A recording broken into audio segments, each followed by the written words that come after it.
Yeah, 100%. So for me, have to know about the child first. Forget about the footballer first. You have to understand the child first. What's his background? Is he a one-parent family? Or is he separated? Does he spend half his week, at different parents' houses? Does he have siblings? Does he have a dog? Does he have who brings him? Does his nana bring him? Does his granddad bring him? Who watches him? Just find out little things that you can conversations. And for me, the best conversations and the best learning I ever did with a player wasn't on the grass. It was on coach journeys to games. It was walking out to the pitch for training or for games, walking afterwards or after a session, just pull them in to a coach's room or bring them in with another coach and just have a chat and things, and just find out about what have you done today. Find out, by the way, when do they have PE? So we call it PE. I'm not too sure what you call it in the States, but when do they have PE? So if we trained Tuesday, Thursday, and they have double PE and cross country, and their school games are on the same nights we train, well, there might be a little bit of a drop off. So a coach that maybe is going, he looks tired all the time. It doesn't look well. Do you know that?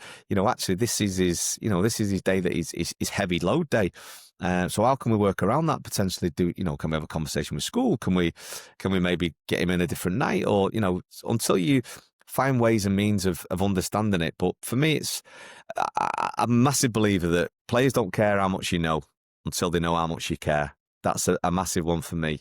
And for me, real learning takes place once a kid knows you care about him.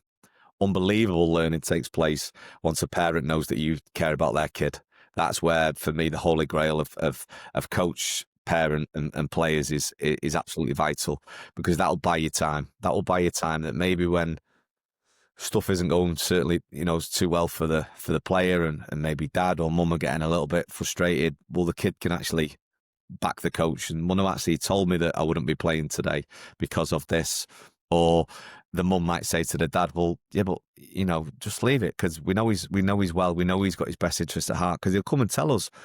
And the big thing is, like, I see it a little bit now, and is how much do coaches actually want to speak to parents now? So I get the feeling that sometimes, parents are sort of kept at arm's length.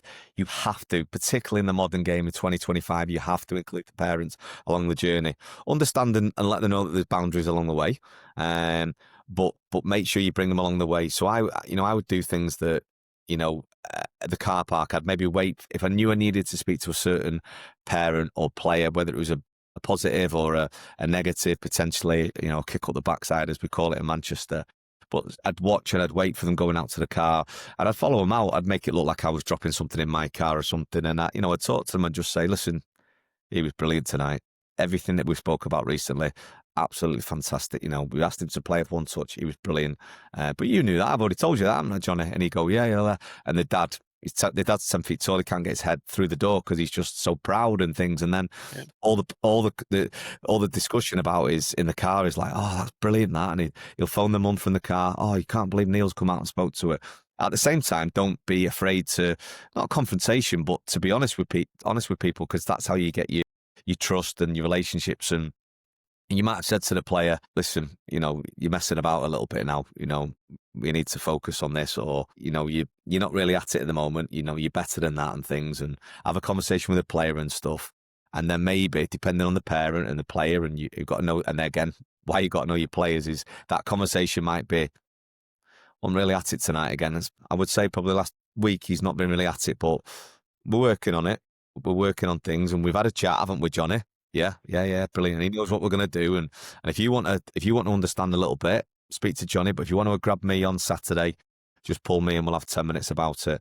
So you're not letting, a week turn into 2 weeks, into a month. And I call it kicking it down the road, kicking the can down the road, because it only escalates, it snowballs, and any problems, if you don't nip it in the bud early, they can escalate and things. So just having those honest conversations with the players, with the parents, making sure that if there are issues, making sure that the full MDT team, your coaching partner, is aware of it and things. That for me is where the real learning takes place, is just where that trust comes in. And you're empowering them then. You're empowering them to make their own decisions in terms of not just on the pitch, but off the pitch. It might be a lifestyle change. It might be that, they mess about in the changing room before they come out, so they're not focused. And you might find something that focuses them a little bit more, and pair them up with somebody to do some isolated practice work, things like that, who's somebody that they need to know what they need to work on. For me, that's the skill and the art of a coach is understanding your player, understanding the background,